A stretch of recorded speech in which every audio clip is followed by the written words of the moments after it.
Yeah, hello everyone. Good evening. Good evening, everyone. Like I promised you today, we are going to talk about the money leaks. Okay, and I'll share some stories with you, and I'll give you um, seven anyway, depending on the time. I can make it five, I can make it 10. Okay, 10 ways and 10 things that helped me because from the very first year I made my $1,000. That same year, I made the second, the third, the fourth, the fifth, the sixth. And I realized that it's actually making the first that is always very hard and very hard. All right. But then the moment you start making the first, the rest becomes very much easier. But before then, I want to tell you seven money habits and 10 money habits. I can make it five, like I said, depending on the time, that actually changed the game for me. And that is why we are here tonight to learn this. So, this I want to talk about the NDA financial valuations and then the money leaks that are leaking money out of your pocket and out of your business. So, how many of us are ready to be here tonight? All right. So, let's make it happen. Let's make it work. Let's make it happen. All right. So, I'll get started with it. One of the first things you could ever think of is there is always a way to make money, and there is always a way to lose money. And there are certain things you do that naturally attract money to you, and there are certain things you do that repel money away from you naturally, with or without your input. And I want to tell you the seven things that I had to put in place in my life first, all right, before I started seeing a higher level of income in my own personal life. All right. So, but before then, let's talk about the year-end financial evaluations. So, one of the first things I like to tell people, which is something I've done, and when I did that, I discovered that, in fact, I almost went into depression. I felt bad. What was it that I did? I went to the bank and I printed my 1 year financial statement, the bank statement, the one you know, the bank statement. I printed it out. I printed it out. Yes. So, and what happened with it is that,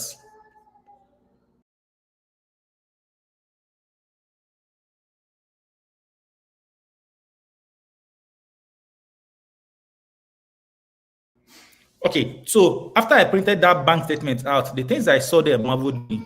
First is that you will come to realize how much actually they have passed through your accounts, and you start thinking of how better you would have used that money. What happened? How did you lose that money? How did you make all of this money? And the fact is that the amount of money you would say that passes through the account will be so shocking. Now, I want to give you that same task. While we are here on this meeting, please just open your bank app.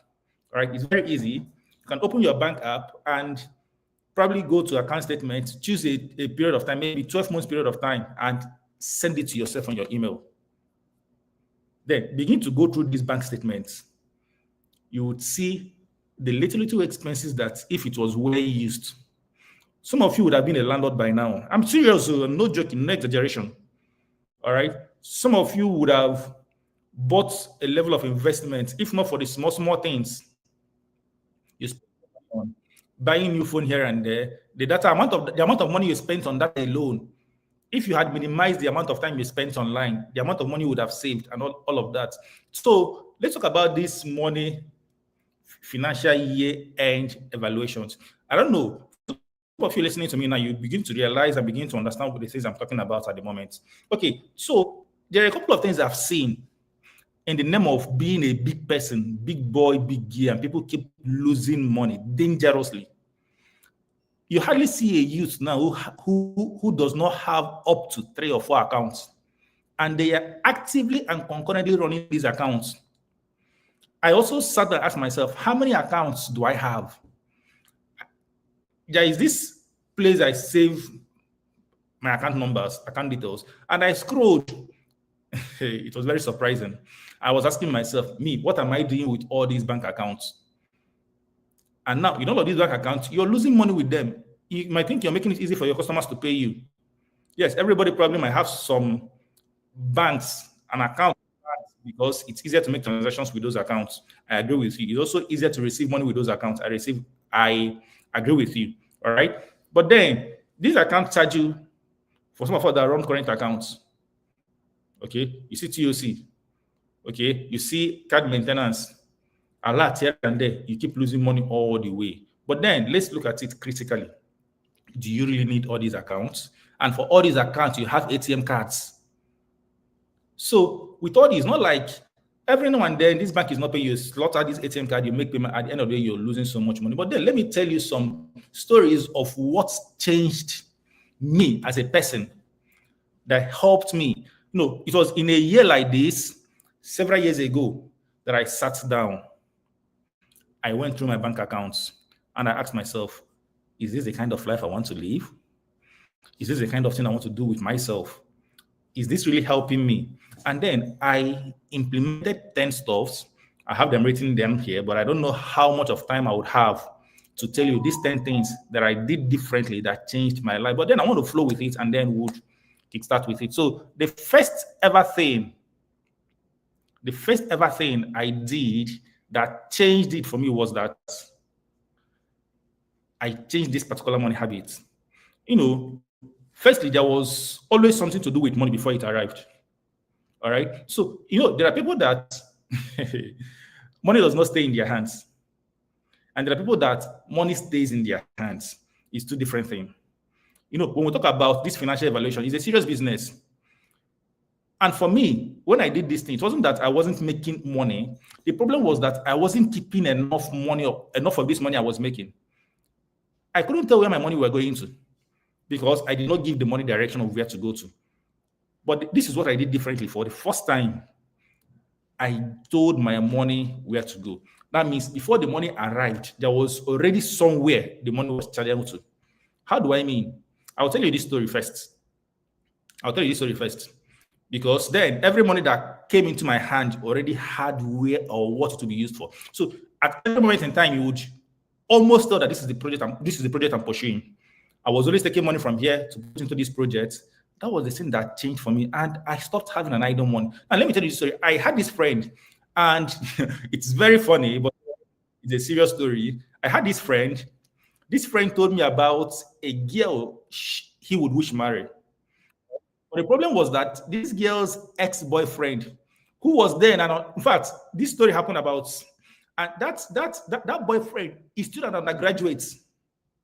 You know how it feels when you're already made in life, you're ready to marry, and the person you have to compete with for a girl is an undergraduate. You know how that feels. And this boyfriend was still very active, the ex. This friend was buying the girl an iPhone, best of the wish you can think of, the clothes, this kind of clothes that my friend had not even thought about to buy for the babe. Though according to what he said the babe would always reject the gift. But then something happened. He called me there for an advice. I said, and my advice was very simple. I told him, guy, you are richer than this guy, but you don't have to allow yourself to get pressured by a boy whose money has not been given a direction. For you, there is always a project that needs more than the money you have. Now, let me explain this thing very well for you to understand what I mean by it. His money has not been given a direction. Now, let me explain. Do you know you can have 600K in your account, but because you have no need or project you are working on, you will feel so rich with 600K, and you can decide to, and you can afford to spoil your girlfriend with 450K out of that 600K. Why? Because you feel like you need to impress. There is not, probably you're still living with your family. There is no need, no sense of project, nothing. So someone with 600K will feel rich. But meanwhile, another guy has 6M of his money, and he's pursuing a project. In fact, the whole of the 6M has entered into that project, and he needs additional 12M to inject into that project. Do you know this guy will still feel poor?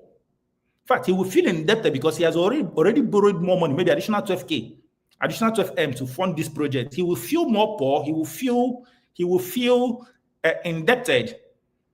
But you with 600,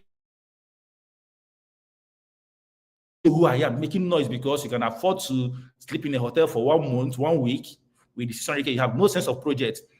Now, for me, what helped me especially was that in my own case then, I already had a Jump CBT app that was giving me money. That was a year before.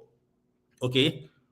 But then the money it gave me didn't have somewhere else it was going to. One of the best things I learned from the richest man in Babylon, one of the advice said, he stated the 3 tier your money must go before you spend it. First was that you would make money. You don't spend the money you make. You make that money that you made to make additional money. So the second tier of the money you made must make another money. So 3 tiers of money. So the money you should be spending is the grandchildren of the money you made. I don't know how to explain this so you understand what I'm talking about properly. I'm trying to explain it very well now. Say the money you should be spending should be the third generation of your first income. So let's say now I go out and I made 5,000 naira today. That 5,000 naira is not for me to spend on my family or bring money for food or bring this. No. I must allow that 5,000 naira to make another money. And that money it's made must make another money. And that is where I should spend from. So you always spend from the third generation of your money. If you don't understand that, you will keep spending and spending and you wouldn't know where all your money is going to. So one of the first things I had to put in place in my life then, a year before everything changed for me, was that I stopped having an idle money. There will never be a time you'll call me and I'll tell you I have an idle money. No. All my money was always channeled to a project. And the second thing that actually helped me, that was the second money habit I had to change for things to actually align for me. It might look very strange, but then I called my money by name. It doesn't mean that those mysterious abracadabra people do that. They now bring money and they do, I call you by name, can attract more money. No, that's not what I mean. Nothing spiritual. It's just something simple. It simply means that for every money that comes into my hand, I give it a name. For example, I give it feeding money, vacation money, investment money. So I tied it to a thing. I called it by name. All right. So, and also I assigned a percentage to them. There will be some time when investment or a project will take up to 80% or almost 100%. For example, every salary I received from working for a particular senator, then I called it experimental money. It was a salary. So while I call it experimental money, is that is a money I believe that will keep coming over the years. So I can afford to experiment with it and not go broke. Because I usually tell people that the best time to test run a business is when you're still receiving salary. Use the salary to experiment a business. So that part I was using it to, I called it an experimenting money. So that period, I know I was testing what would work online and what wouldn't work online. And then I think I launched these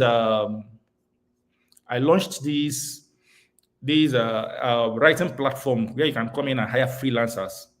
When I launched it, after a period of 2-3 months, it didn't work out. It failed, in fact. Lots of other writing platforms were popping up, and I didn't have enough resources to actually make it work. So it died out, and I wasn't paying at all. Why? Because the money I was using for this was called by name. I called it experimental money. So it was easy for me to let go of it. Very easy. I was able to let go of it, and it walked off. All right. So the third habit I had to put in place to make things work, I said no more times than I said yes. If I've said yes 5 times, I said no 20 times. So I said no more times than I said yes. So I closed a lot of open doors so I can focus on one open door. Then prior to this particular year that I made my first $1,000, I was doing a JAM CBT.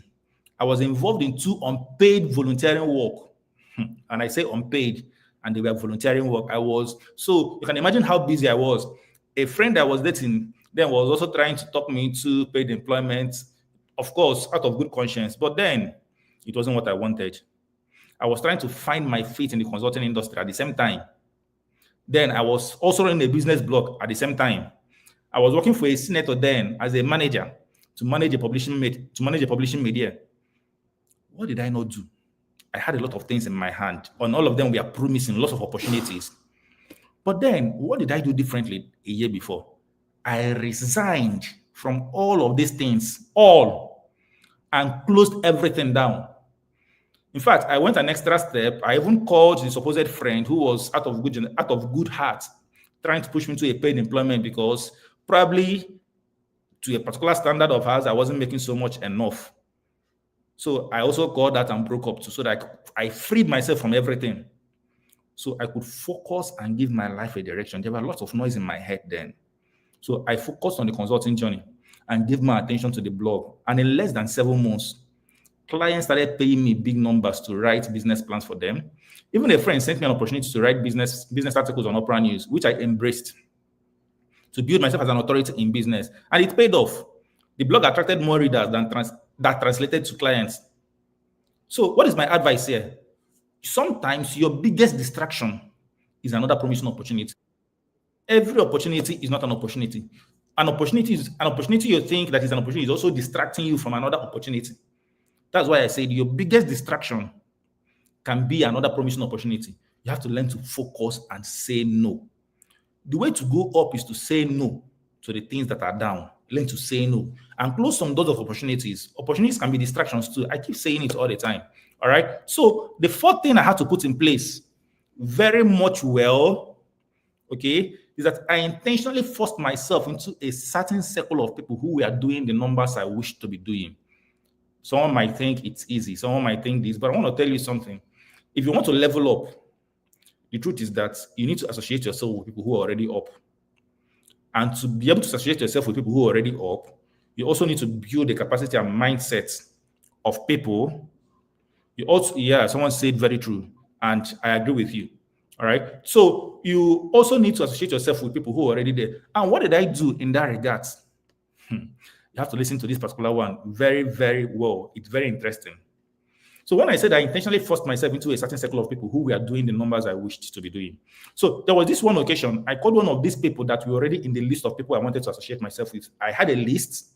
So you can call them your Dream 100. I don't know whatever you wish to call that list, call it, but just pen them down anywhere they are. And this particular person I called, he was already my friend and he has been my friend. But I needed to bring a level of intentionality to this friendship.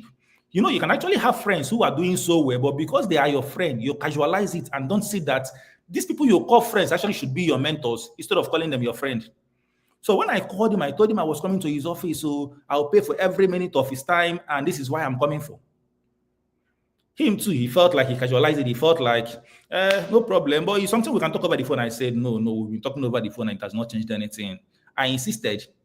So when he saw how official my voice sounded over the phone, he gave me an official appointment too to come to his office the next day. This friend of mine I'm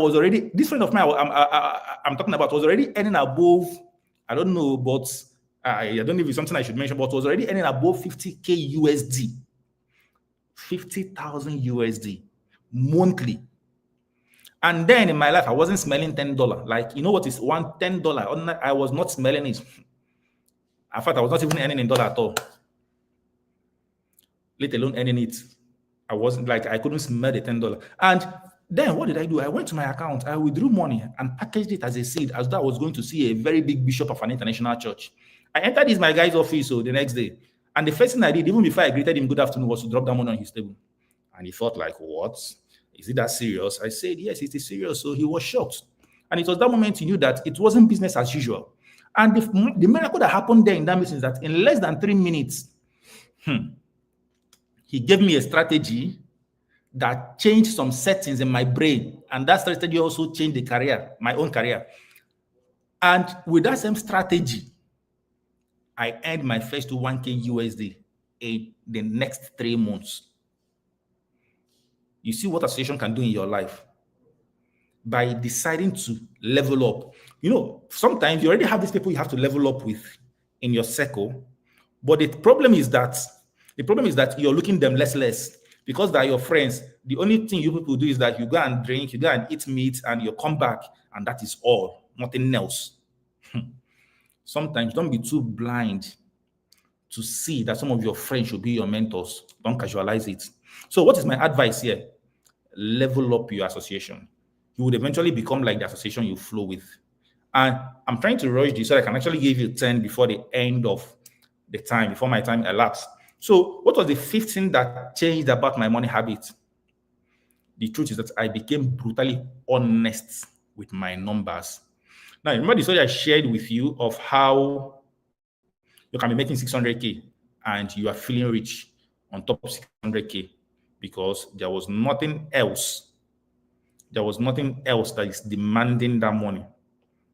It could be something. It could be something. But then let me tell you something. And while you're feeling rich with that 600K, somebody else who has 100M is feeling very poor because the project he wants to handle is about 200M.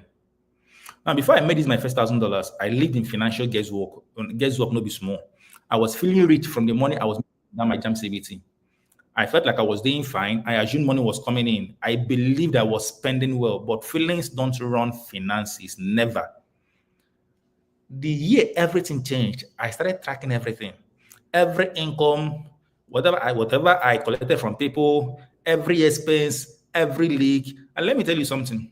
What you monitor will always improve. What you hide from will always control you. The shock of seeing where my money was really going forced me to adjust my lifestyle. Remember, before I started this class, I told you something. That one thing I want you to do for me now is that I need you to look at your bank app and print your bank statement, send it to yourself on your email, or you can even go to the bank tomorrow. But it will be more or most preferably if you do it now that you're listening to me. And open your bank app. Everybody has that bank app they use most. All right. So open that particular one and go to your account statement. Look at it from January 1 to today. Open it. Just make a 1 year filtering. Filter it for 1 year and see everything you've been doing with your money. For me, that changed for me. The shock of seeing where my money was truly going forced me to adjust my lifestyle. That honesty was very painful, but it saved me. I'll tell you the truth. I will give you a task here.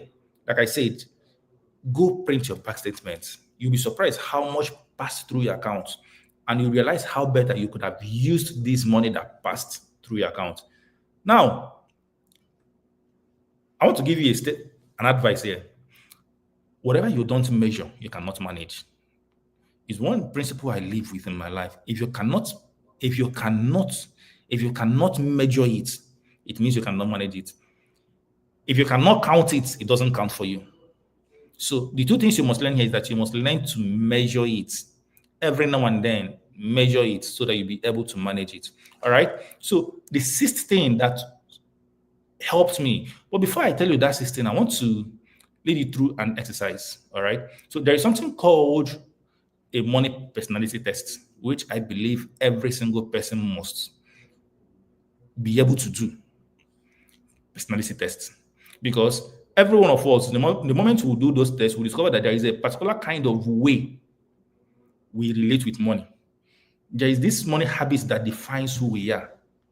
There is these things that make it almost synonymous to how our money. In fact, when you understand your money personality type, you will come to understand how money lives and enters your pocket. So, but then the only thing here is that this money personality test, I would only send it to people who are already on my inner money circle.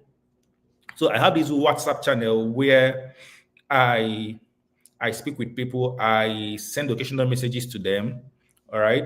And one of the first things they enjoy is that they enjoy whatever tool I develop, they enjoy it firsthand. Whatever thing I do, I relate it to them first. I call them my money inner circle. All right. So it's for the midweek money school. So I would send this link of the money personality test. Is a tool I just developed. I just finished it about 3 days ago. I've tested it. It's working perfectly. If you take this test, I'm telling you, you will begin to understand where your money is heading to. You'll begin to understand the missing things and the missing links and how you've been wasting money all this while. So I would send it to the channel, and I would also, I don't know, probably I would link the okay, I'll paste the community channel here. So bit.ly.midweek money school. So if you're so much interested in that, you can actually copy this link and join the WhatsApp channel, and I'll paste it there after the class. All right. So I'll now tell you the sixth thing that actually helped me so much the year before I made the first $1,000 I ever made.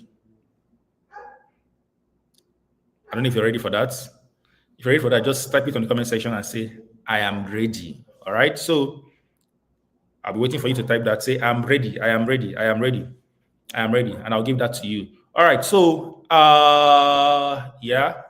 So the 16 is that I started solving bigger problems. You know, the amount of problem you solve also will determine the amount of money you would make, to be honest. My income didn't change until my problem size changed. So sometimes, I don't know, I shouldn't be praying for people to have big problems. But then when you have big problems and my solution can solve that problem, I'd also charge you big money to solve that big problem. All right. And that was simply what I did. So I used to focus on small numbers, on small problems, because they were easier. I once accepted to write three business plans for 30,000 naira. Like three business plans. That was years back for 30,000 naira. And this person who gave me these three business plans to write still did not pay the last installment of 10,000 naira. I called this woman, called and called and called, and to a point, I think she visited my line and a couple of other things. And so it simply means that I delivered three business plans and I was only paid 20,000 for three business plans. The last installment was not paid to me. Okay. So I remember there was a time I designed a website for 12,000 naira. 12,000 naira. You can imagine how that sounded. And then I will charge some writing 20,000, 50,000 consultancy. The early days of this career, period before I made this first $1,000. But I sat down one day, I told myself something would have to change. So I stopped solving small problems. Because small problems will always pay you small money, and it doesn't make sense. So when I shifted my mind, I started solving bigger problems, business restructuring, financial system, strategy. The money shifted automatically. People paid me bigger because I solved bigger problem for them. What did I do with my old client? That's what you might be asking. I told them my price have changed though. There was this friend, I think I remember, there was this friend, it was his first time. He said he couldn't pay my new price. I told him, I love your business. And I'll write this plan for you for free of charge. No problem. Don't pay me because I know you cannot afford this. So I love your business. I want to help you. I want to invest in your business. Let this be one thing I've contributed to your business. But let it be known to you that this is my price. I told him my exact price. But for you, yes, you're my friend. I will do it for you for free. What was I trying to do then? So that, the problem with giving people discounts for people who are into service business, just hold your ears like this and learn what I'm telling you. People who are into service business, the moment you give someone a discount, when they are telling their friend, let's say your price is 20,000 naira, and they're telling their friend, they won't tell their friend that your price is 20,000 naira. They will tell your friend, when you go there, bargain 15,000. He gave me 15,000. That is always the problem. And when they now come to your DM, they'll start pricing you 15,000. You tell them my price is 20,000. They will say, what I have is, they might even price you 10,000. What I have is 10,000. You say, no, I can. But you say, Bob, that my friend said he's 15,000. That was what he charged. You see the problem of giving people discounts. So for this, my friend, I told him I'll do it for free, but this is my price. Because there is no way you can go and tell somebody I did the business for you for free. If you tell the person I did it for free, the person knows it's because of relationship. So when he now referred his elder brother, in fact, I even did a little markup on that, my increased price, and gave it to his elder brother. And he paid fully without installments because I insisted there won't be any installments. Now, if I had compromised on that, my pricing, he would have also come now and start telling me, but you gave this person so discount, you gave the other person so discount. Why would you give me discounts? No, I told him, I will do it for free for you. And the person he referred to paid in full at the same time. All right, so my advice is that your income follows the size of the problem you're solving. I want to advise you, just aim higher and charge more. The best they will do is to say no. All right. But then before you adapt to this problem of charging more, let me give you a warning. It's a serious warning I want to give you. It's a serious warning I want to give you. So hold your ears again for this warning. Hold your ears again for this warning. Before you start charging high, it's not that you're selling this pen now. Everybody is selling this unique difference. There is nothing different. When you go to shop A, this pen is this pen. When you go to shop B, this pen is this pen. It's not like there is nothing different. And then shop A is just close to you and you're selling 20 naira. And the other shops are selling 10 naira. Nobody will buy this pen from you. If you want to increase the price to heaven. So the only place this works is for service businesses and for products that have unique selling differentiation. Okay, so that is why there should always be a product differentiation. For some people, what they use to differentiate the same product is that they build a level of aesthetics in their shop. When you come in there, the AC that will touch you, the aesthetics you will see, and they will say the same thing higher. That is what restaurants are using. The rice, somebody can buy a particular bag of rice. The other person sells it in a mama put. The other guy sells it in a very big notable hotel. The one in the big notable hotel will give you 1/4. In fact, they will use it and draw one shape on your plate and put a leaf on top and charge you 70,000 naira. Mama put will give you one plate of that same rice, cooked, garnished with 2 turkey, and give it to you at 30,000 naira. the same products, but then the differentiation has been the brand that is cooking it, or the place where you ate the food, the aesthetics, and the rest of that. So if you are in a product where all the products are similar, please don't even try to change price. The first thing you should target to is to differentiate your products. It's as simple as that. If you are, I saw it again, if you are in a market where all the products are the same, you should find a unique selling proposition, whether it's lowering your price or improving the quality of that product so you can sell more, or even leaving their competition and find a place where the product does not exist and go there and make your profits. All right. So that is the warning I want to give you before you said that I advised you to increase your price. These are the kind of products you should increase the prices, not general merchandise. Get that very clear so that you don't shout. All right. So the other thing I also want to talk about is this, which is the seventh thing. And probably that might be where I would draw the line. There is the 8th, 9th, and 10th. But if the time permits me, we'll still talk about all of these things.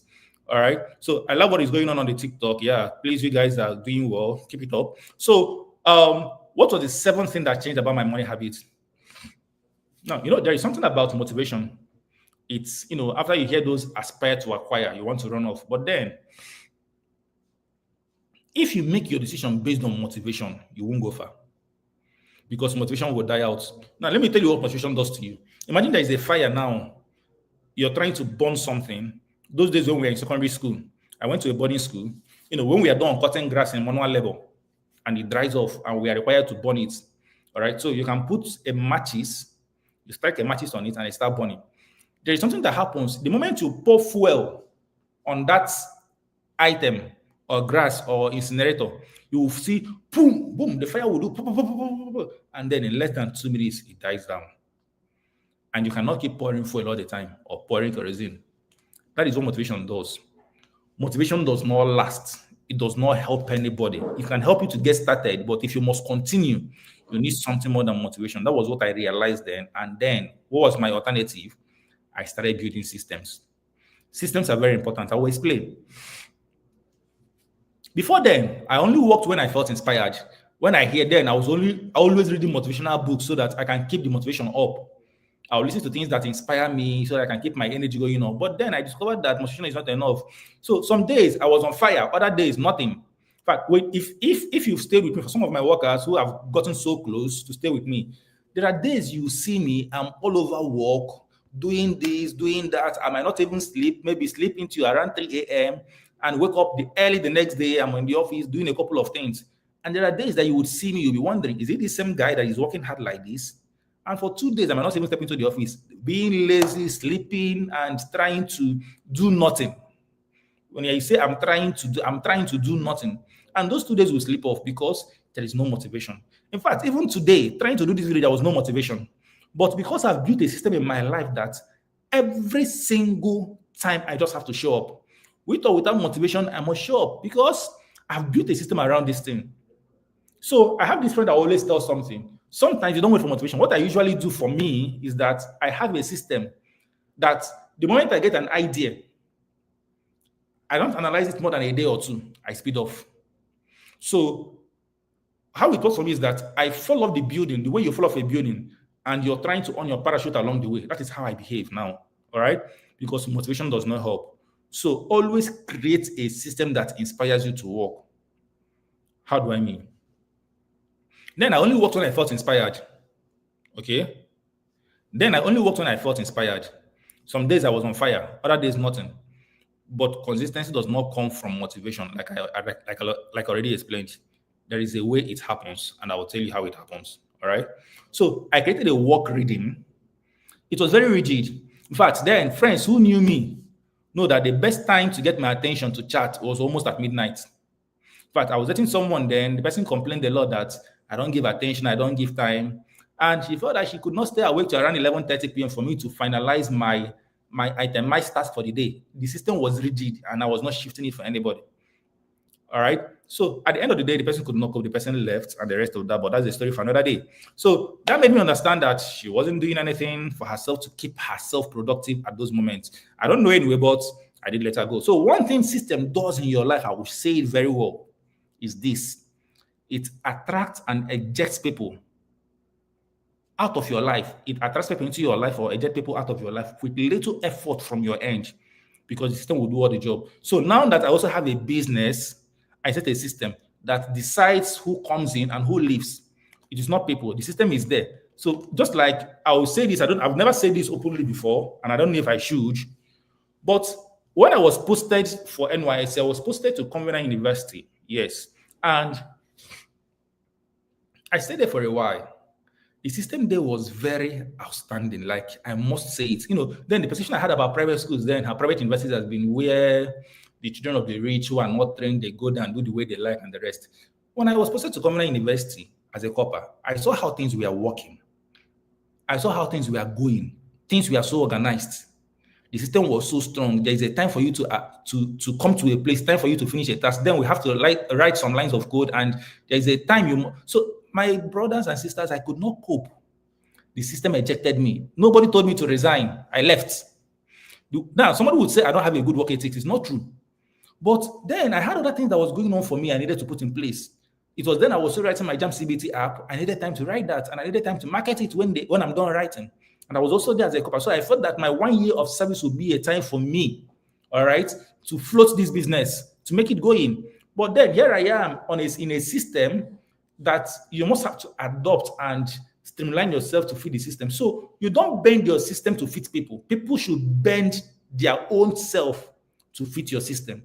So when I couldn't cope with that system, I left. And I went back to my LJ. I said, please, can I be posted to a secondary school? And I went to that secondary school, and I was only teaching just 2 times in a week, which I later even negotiated with the principal and said, this is how I want this to be, and this is what I will give in return. That your students would always have an A. That is what I'll give in return, to make sure they have an A in this course. And in WAEC, nobody will have less than B in this course. All right? But then this is what I want. I'm too busy. Can I take the second week and third week of every month? This is what I'm doing. This is the project I'm working on. But then I will fix for it with extracurricular time. How they take the speak that English? Extra curriculum, to make sure that these students would work well. All right. So, and that is how I happened to do it. So systems, again, I said, is very important. And then I would wake up. The moment I wake up in the morning, the first thing I would do was to write 5 articles or business news. Then I was working for Prime News. And I'll write it, and I'll note, I'll take that one off, that my activity for today has been done for this company, and I'm off from. And that's before I even leave the house. It was set. Everything had its time, and everyone had a destination. And once the system started running, the next thing is that money followed it. So I always advise you something: build systems that work, so that even on days you don't feel like working, you will automatically be working. There's no 2 ways about it. All right. So the 8th thing I want to let you know that changed about my money habits is that I had to cut off money draining relationships. When I say money draining relationships, it was very draining. I would explain. Somebody's asking, did you break a heart? Let's leave that part anyway, but time will tell. But then, like I say, systems will eject some people out of your life. And so, but then there's something else that happened within my life then. I had to do away with certain kind of draining relationships. And sometimes when you do this, it can be very painful, but depending on how you do it. Now, when I cut off these money draining relationships, what you don't know is that some people don't borrow money. They drain your destiny. When I say drain, they drain your destiny. You think they're borrowing money from you, but they're draining your destiny. Something happened then. I discovered that if I keep saying yes to some things, then I thought I was doing well, and the rest of that, the way money was leaving my pocket. And I told myself, in fact, what even rang in my head then was that I remember I was listening to Success Power. Those days, I was very young then. I think that I should be in SS1, SS2. Okay. And I was listening to Success Power by Emeli then. It was always broadcasted in TV. And he said something when he actually started doing well newly, he started making money newly, he became the breadwinner of the extended family. Not nuclear family, Cousins will call you, uncles will call you, aunties will call you, your mother's mother will call you, your father's generational fathers will call you, and he was helping, paying school fees. And one day he sat down, looked at his finances, and told himself, if I keep trying to help these people, I will one day become like the people I'm trying to help. So for him, he said he had to set a system in his life that 30% of his income will go towards that help. Anything way past 30%, if that person one die, let God resurrect him, that he will go there and pray for the person to come back to life. So at that moment when I was feeling like I was having these money draining relationships, that was the same thing that happened to me too. I sat down and told myself, where is my money heading to? And I had to start cutting off. All right. So, like I said, people don't borrow from you, they drain your destiny. So you must learn to say no to some friendship. And what I did was I silently stopped feeding some relationships. I reduced communication while still maintaining contact anyway. And I realized that I had people around me who only came to take. They will come to take your time. They will come to take your skill. They will come to take your money. They will come to take your peace. They are takers. Meanwhile, the people who could stretch you financially are far away. So for me, I made a decision. I cut off the relationship. I intentionally moved closer to those who respected vision, money, and growth. The moment my relationship changed, my results changed. So my advice is here is that wrong people would cancel your financial progress and right people will multiply it. So I don't know the people around you now. I want to give you this task right away, now. Do it. Don't wait till tomorrow. Yes. Do it. Do it. Do it. One of the things as you're doing this year-end evaluation, financial evaluations, you must also ask yourself, who are the most relationships that have impacted you the most? That have impacted you the most when it comes to finances. When I say impact, I don't mean people that have given you money the most. That's not what I'm talking about.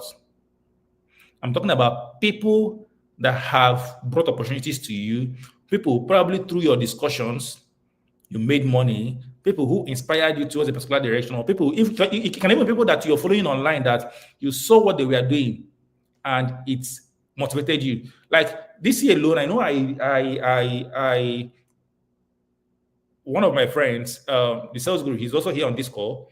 And when I saw the particular things that was going on his Facebook account and the rest of it, I know I had to sit down and told myself, there is something he's doing right that I need to learn. And we fixed a meeting, we discussed a couple of strategies, and he was very open enough to disclose some things. All right. So that is the kind of thing I'm talking about. Somebody must not really give you money. It might be that you're studying the person. Yeah, my guy is here. So it can be that you're studying the person from afar, seeing the things, seeing their results, and you're borrowing these results. These are things you should also put into considerations. But the problem that some of us have is that the moment you see people you're looking for ways you can collect money from them. And if they don't give you money, you think they've not blessed you financially. You must be very foolish for thinking that way. I lowered my voice. I did not say it loud. I lowered my voice. So people must not give you money for you to feel like they blessed you financially. You don't even have to know them. By observing the things they are doing, by learning the things that are implementing it in your life, you would see results. The friend I talked about, I went to his office, did not give me a dime. But by seeing the things he's doing, I went to him and he said, do this, do that. That advice alone became a turning point. So identify these shift changes in your life and see how well you can learn what they are doing. All right. So that is it. And the second to the last thing I'll talk about, the moment I stopped doing this, everything for myself also changed. All right. So one thing that kept me broke, like I said, was trying to be the accountant. I tried to do everything. That was another system I had to set in my business. Then you might think you're saving costs, but then it was draining money away from me because I was losing important opportunities. Then I was trying to be my own accountant. I was my own marketer. I was my own designer. I was my own strategist. I was writing. I was editing. I was also the CEO of my life at the same time. One business, one me, trying to do a lot of things. Yes, I understood that because maybe the amount of money you needed to run the business was not forthcoming. So you had to do everything for yourself. But then, for me, then I was exhausted. I was scattered. I was unfocused. And at the same time, it means that my money was scattered too. Because some person will call you, hey, have you done this? You will not leave this place. I was behaving like, the way tell us to behave. that the moment they see you, they will leave the clothes that are sewing to bring your clothes in front of them, and they will start doing check, and start sewing it, and you will think that that is your clothes that are sewing. The moment you leave there, they leave your clothes and go back to the one they were working on. That was how my life was. So many projects on my table. All right. So I was working based on who is coming tomorrow to collect his own. Who am I sending his own projects in 2 days' time? And that was how my life was scattered. Prior to the year I made that my first $1,000, I started delegating tiny tasks. That was when I hired my first workers. And to be truthful to you, being honest, I couldn't pay them a befitting salary. So in order to make up for that, I found opportunities that paid them more than I could. So those opportunities that people would give me that I was saying no to because I wanted to stay focused. What I started doing was that I started negotiating higher prices for those opportunities, and I assigned them that task, and I paid them 100% of the proceeds that came from that task. Take. And on top of that, I will still pay them my salary, the salary I was supposed to pay them. Because I can't remember exactly how much I was paying then, but I think maybe per task then should be around either 500 naira. So it was very small. But I know one of them I linked to a project that was paying him 40,000 naira consistently every single month. Which is what I'm telling you now is years back. So if at the end of the month, my 500 naira task and the rest of it could not amount to 40,000, if it's 30,000 added to that 40,000 is 70,000. So some of them would end up to 100,000 a month. But the only money that was coming from me was not up to 40,000. So the opportunities here and that was bringing their way. They could earn up to 60, 80, 100. And that was how I was managing them. Because I needed to put a whole lot of load off my neck to these guys. So I started with 3. Then I increased to 5. Then I hired 11. To a point, I had 31 staff members working in my business. And this excludes some freelancers.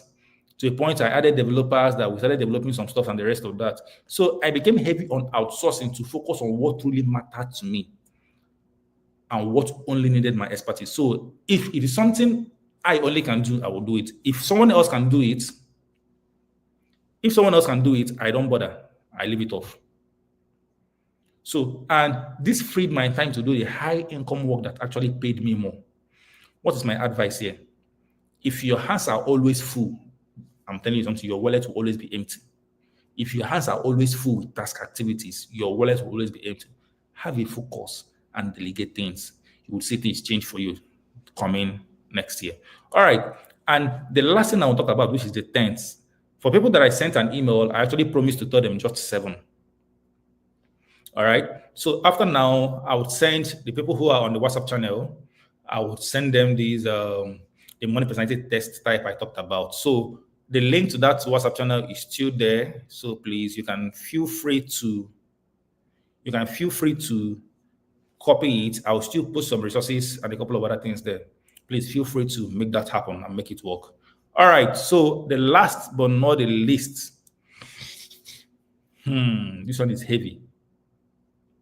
What happened was that I put shame aside. There is a level of shamelessness you need to make money. Trust me. There's a level of shamelessness you need to make money.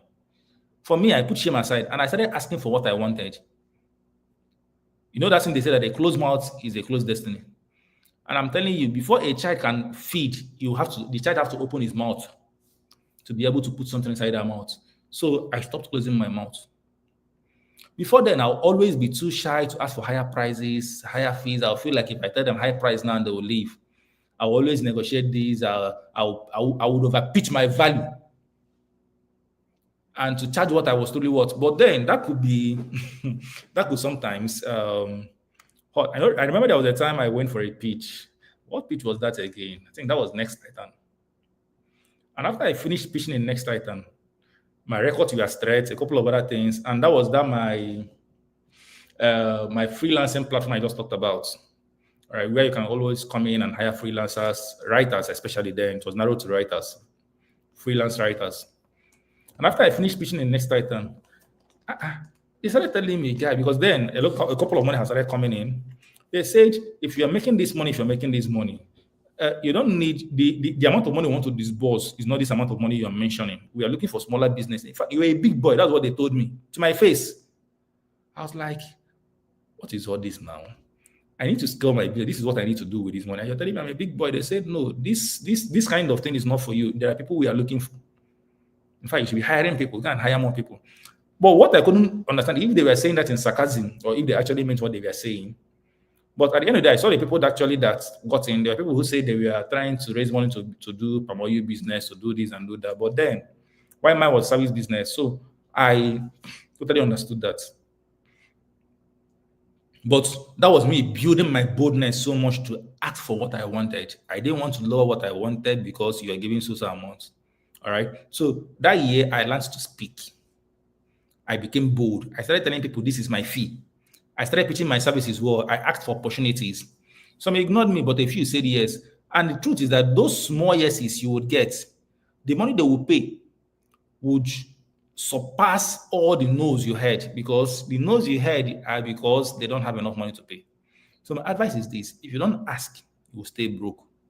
So I'm telling you now that boldness pays more than talent. So you always have to be bold enough to ask for what you want. And it's very important. Very, very important. I think some other people have an experience with next site and you say, okay, say next time, not even Grimmy present. Okay, next item, not even Grimmy present. They said I don't look like someone that needs the money. So a lot of things happens with next item. So it happens, it's a whole lot. All right. So, but this is actually the things you need to put in place before next year starts. I've given you 10 things now. It's now on you to sit down and plan.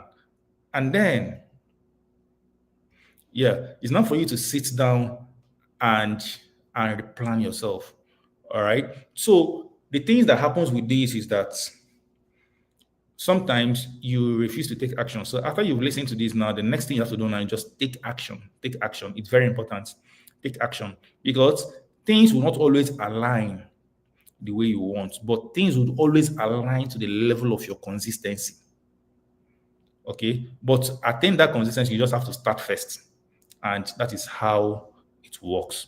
So that will bring me to the end of this, because my promise has always been to just spend an hour on Wednesdays to educate us on this, from 8:55 to 9:55, and we are just minutes away from 9:55. So I would also give room for questions if there are questions, and that would be where I would draw the curtain for today. And then I would also send some materials across via email. If you registered, if you're here and you didn't register via a link that was sent out, please ensure you register via that link, because that same email would use it to send out materials like budgeting templates that we have to send out. We also have to send out some other materials that would help you be financially accountable coming the next coming year.